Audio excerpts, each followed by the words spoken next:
Alright, Mumbai's colossal challenge to provide easy transit to its commuters is set to ease up. The last nail is drilled into its two major infrastructure projects which open for public use in the middle of this year. Manas V. Gilani speaks to officials and developers for details of the impact of these initiatives on the property market surrounding them.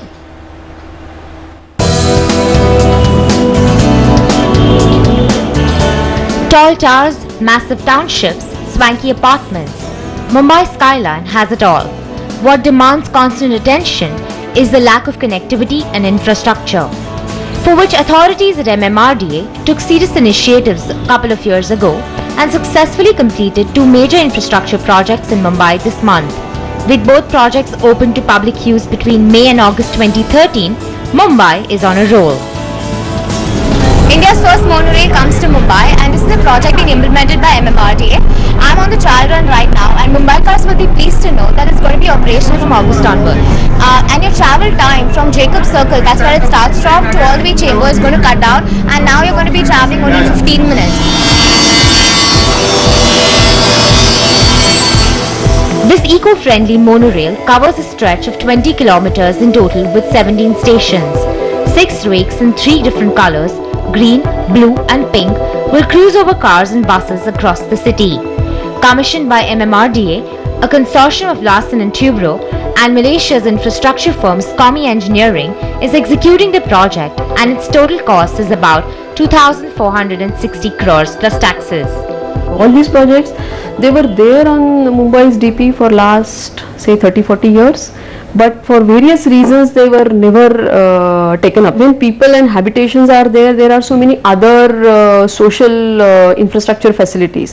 There are religious structures, there are schools, there are Samaj Mandirs, there are so many other things.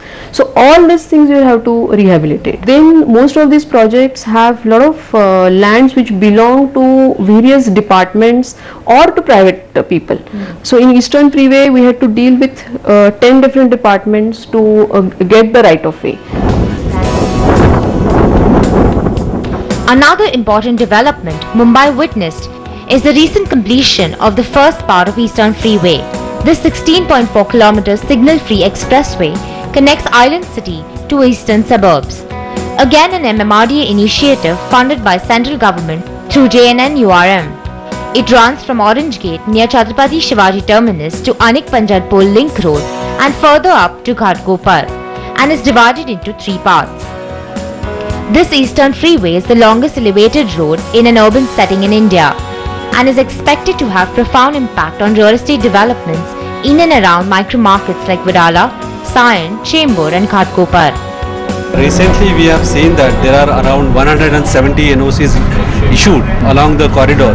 So that much building construction is going to come up, and naturally those many people are going to reside there, and that's how this entire ridership is going to be in place. And because of the monorailway system here, lot of old buildings also will come up for redevelopment, as well as the other vacant plots are going to come up very fast. In Chembur, Neve Group, Ekta World and Godrej are currently selling between the range of 15,000 to 26,000 per square foot. Ghatkopar saw Roopji Constructions, Choice Enterprises and Numic Developers pricing units at 12,500, 15,500 and 10,000 respectively. Apartments at Lodha's New Cuff Parade and Numic Developers at Wadala are priced at 19,000 and 24,000 respectively. Several developers launched projects as soon as the construction of infra projects initiated, and with completion of monorail network and Eastern Expressway, developers confirm that home prices will further escalate, but experts are of the view that Mumbai prices have reached its peak. In today's time and age, we would quote somewhere in the regions of say 12,000 to 15,000, give or take in that ballpark. And escalation could be anywhere in the regions of 20% to 30%, which is a not nationwide, I'll say industry-wide standard across the globe when infrastructure is booming up in an area. The Eastern Freeway is really enabling more northward connectivity along the eastern side, so one may see some more sharper increases in those areas. But Wadala as a destination was already on the radar with the truck terminal and several other connectivity projects already coming there. So one expects that a part of the appreciation would have already got factored in, so it may not be as sharp. For those who chose to stay invested in these areas, New infrastructure coming up is certainly a positive story, but home prices multiplying are a worry for prospective buyers. Mumbai's development story is about to see new horizons. Manasvi Gilani for NDTV. It's amazing how stunning a really good infrastructure project like a monorail can look. It just kind of changes the landscape of a city. We just wish there were many more projects coming up much faster across the country and not at the slow pace that they have been. Meanwhile, call us if you've got a question.